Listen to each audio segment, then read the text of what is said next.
друзья! Сегодня очередная передача нашего цикла «Встречи у камина». И у нас в гостях Владимир Геращенко, автор-исполнитель из Тамбова. Здравствуйте. Владимир, вот тем людям, которые с тобой никогда не общались, немножечко о себе расскажи мне несколько слов. Живу, работаю, творю в городе Тамбове примерно с 87-88 года. Сначала приезжал, в Тамбове был такой фестиваль «Ваганты». И я тогда жил в Липецкой области. Приехал в Тамбов, учился в институте в Москве, в Московском государственном институте культуры, и перевелся сюда. Здесь был филиал в городе Тамбове. И вот так вот моя жизнь потом до сегодняшнего дня связана с этим городом. Сам я родился на Дону, в Воронежской области. Замечательные Донское Белогорье, Донские степи. Ну вот, сейчас уже дети, внуки и так далее. Вот уже и дети, и внуки. А считаешь ли ты себя примером для подражания? Ну, хотя бы для них. Дети, для них? Ну, стараюсь. А в чем конкретно? Ну, как-то вот мои родители нас с братом воспитывали в строгости, в труде, да, прививали вот это. Я также воспитывал своих детей, и сейчас примерно так же воспитываю внука, но внук старший здесь в Тамбове, а еще двое внучат, сын у меня офицер военно-космических сил, поэтому он меняет гарнизон, и живут они не в Тамбове, приезжают только на несколько дней в отпуск. Ну, ты богатый человек, но, как мы знаем, Владимир богат не только семьей и потомками, но богат и песнями. Сейчас он нам споет одну из них. Ну, наверное, вот я стал как бы автором и исполнителем в то время, когда захватил еще немножко время, когда за песню можно было получить реальный срок, если что-то не так написал или что-то не так сказал. И, как известно, песни широко расходились с кухонь. То есть люди собирались, как правило, на кухне, пели песни. Это и концерты Владимира Семеновича Высоцкого. То есть тогда вот было на магнитофонной пленке записано, и где-то на кухне у друзей он собирался. Вот, поэтому песня... Очень долгое время у меня в Тамбове не было квартиры, и я мечтал, что вот у меня будет квартира, и мы будем собираться и петь на кухне. Соберемся на кухне моей. Соберемся на кухне моей, не спеша, обо всем потолкуем. Мы не виделись год или день, все равно встречу всех поцелуем. Очень разный приходит народ, неудачники и бизнесмены, дамы в кепках, мужчины в трико, толстяки и, конечно, спортсмены. О политике не говорим, рассуждаем на вечные темы и стараемся жить без проблем. У богатых вот это проблемы. Вот еще снова в двери звонок. Открываю, там друг мой промокший. Проходи, чая хватит на всех. Чай не водка и много не выпьешь. Ну а чай не пойдет, не беда. Можем выпить напиток покрепче, если вдруг заедает тоска. Рюмки две пропустив, станет легче. Непогода шумит за окном, но ее забивает гитара. Много новых друзей, хорошо. И, конечно, когда много старых, вот и ночь позади, как всегда.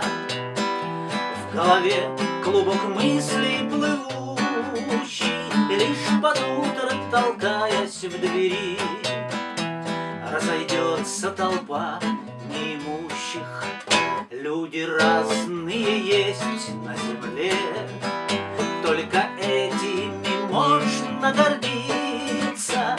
Не беда, если кто-то один умудрился сегодня напиться. Ты крутой, но мне жалко тебя. Проживешь, не поймешь, не узнаешь, что не все можно в жизни купить. Все на доллары не поменяешь.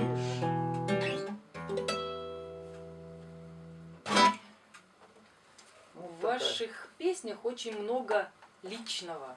Вот друзья, кухня, гитара. А что вот, на твой взгляд, вообще главное для авторской песни? Вот что в ней должно быть главное? Много музыки, или много текста, или 17 куплетов? Чем для тебя определяется само понятие авторская песня? Ну, наверное, можно сказать о двух вещах. Первое – это то, что каждый человек – это уникальное Божье создание, он неповторим. И вот эта неповторимость должна быть и в творчестве. То есть должен быть как почерк, характер, я не знаю, там голос, манера исполнения и так далее. То есть где-то вот примерно так. То есть должен быть образ барда, автора-исполнителя.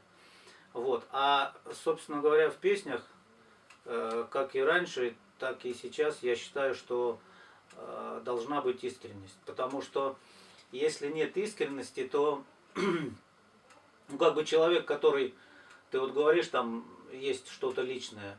Да, личное, потому что это переживание, это какой-то определенный этап в жизни. И ты это переживаешь, а человек, который слушает эту песню, он ну, как бы что-то свое вспоминает, находит какие-то созвучия с его периодом каким-то жизни.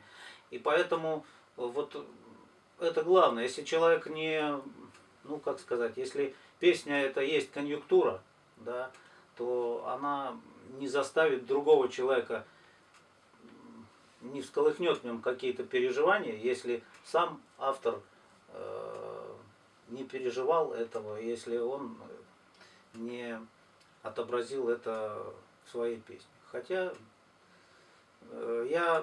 мне очень, что касается авторской песни, я очень часто повторяю слова. Когда-то познакомился с Владимиром Туриянским, и я в свое время вот такой же ему вопрос задал, как и ты. Я говорю, вот, Владимир Львович, как вы думаете, есть будущее у авторской песни, и каким оно вам видится? И он так хорошо ответил, он говорит, будущее безусловно есть, но авторская песня в последние годы, она как-то разлилась так очень широко, а там, где широко, там мелко. Вот мне очень понравилось, как он сказал, вот и примерно по смыслу это то же самое, что и я вот считал и думал. А можно по заказу песню о байдарке? Раз уж мы заговорили о реке, о воде. Да, вот мы до передачи здесь тоже у нас был разговор, да, об авторской песне. И как раз таки прозвучала мысль, что раньше песня, а потом была главная, и потом мы узнавали автора, так часто бывало. А сейчас мы порой знаем автора, а вспомнить какую-то из его песен невозможно. Невозможно, да. И вот, потому что в ней нет либо музыки, либо да, слов, либо вообще ничего нет. Да, что касается, но автор вот, есть. Да, что касается, вот, например, того же Владимира Туриянского, я ну, буквально там с подростком был, пел его песни, там шуточные эти песни, и я считал, что это вот какие-то И когда я узнал, что это вот я, вот он, живой автор этих слов и музыки, вот, то, конечно, был удивлен, потрясен даже.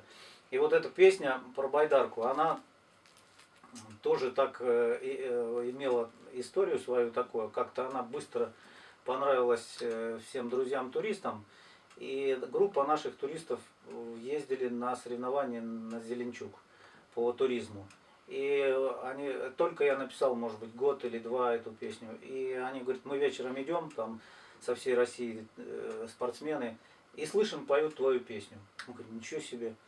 Подходим к костру, сидит там группа людей, спели эту песню, и мы спрашиваем, а что это за песня? Они говорят, ты эту песню написал, там какой-то парень с Урала, там называют автора какого-то. Они говорят, нет, эту песню написал наш бард Владимир Геращенко, и у вас во втором и в третьем куплете немножко неверные слова, вы там Вы тут поправьте, пожалуйста. Да, исправьте.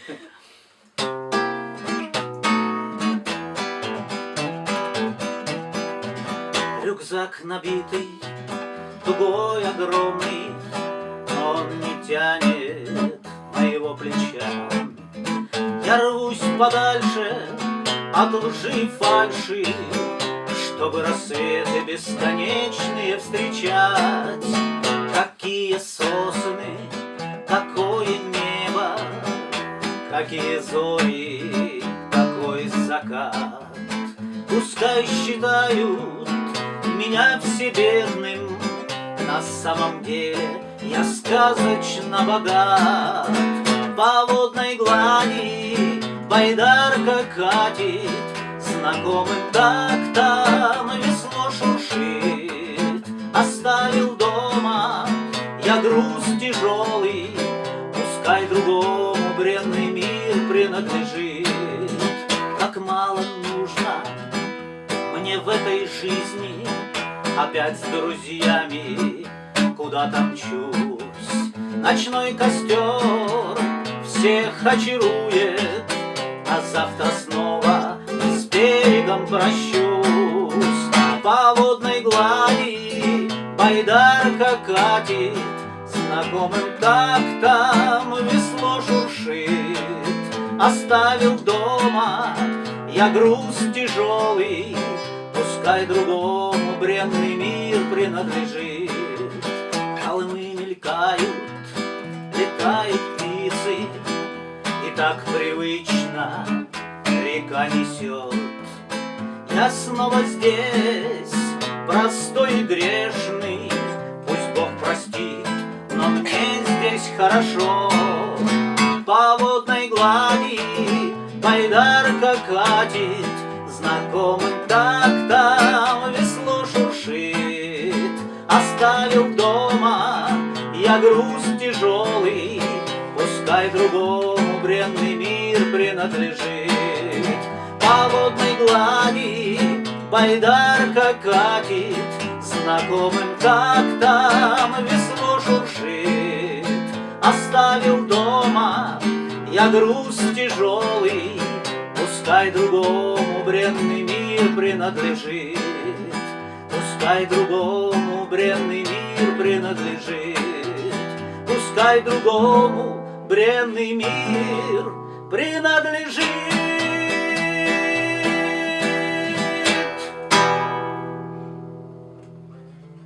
Очень романтическая песня. А Да. как ты считаешь, ты остался романтиком? Ну, безусловно, возраст, конечно, накладывает как бы свой отпечаток, и нам кажется, что мы не меняемся. На самом деле любой человек все равно меняется так или иначе. Вот. Но все равно в целом, наверное, да.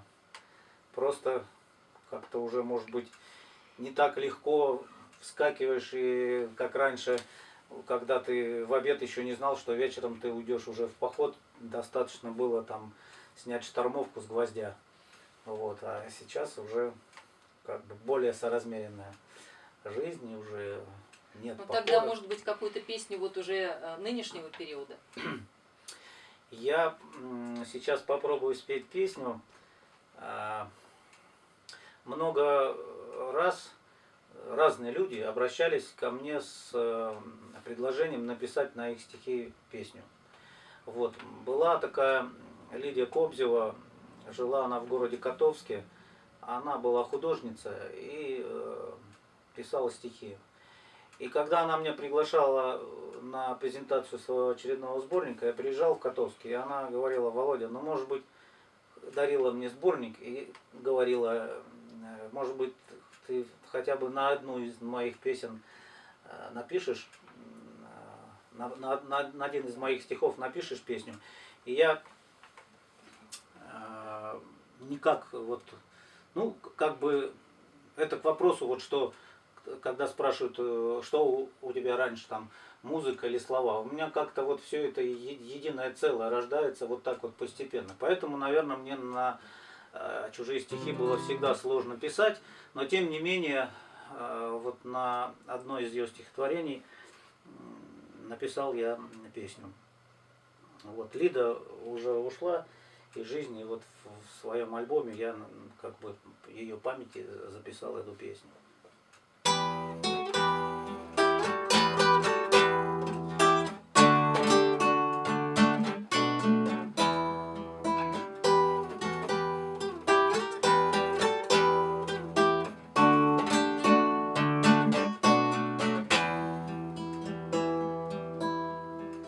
Где мой дом, околдованный ветром, где луна освещает окно?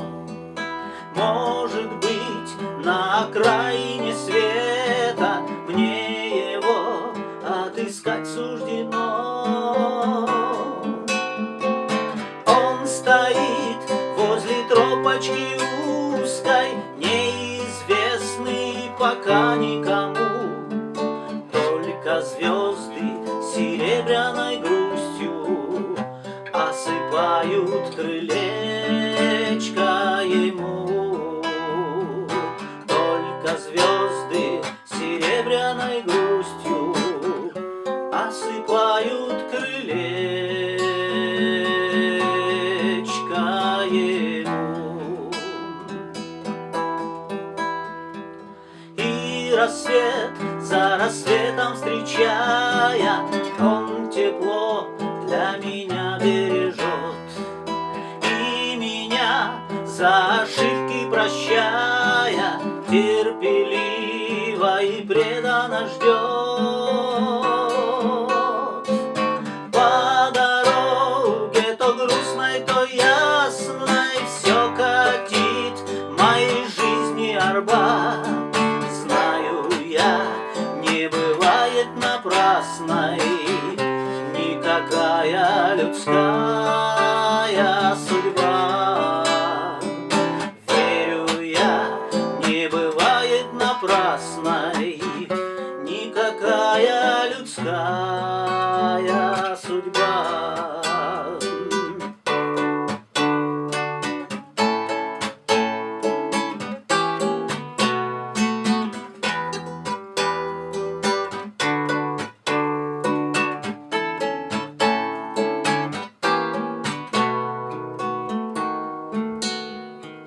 Но не всем в этой суетной жизни даст хранитель душевный уют. И тот дом, где и сердце, и мысли, не терзаясь, в согласии живут. На неглавные годы потратив, на судьбу ли теперь уповать?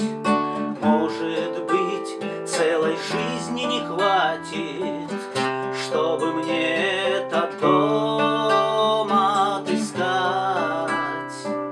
Может быть, целой жизни не хватит, чтобы мне этот дом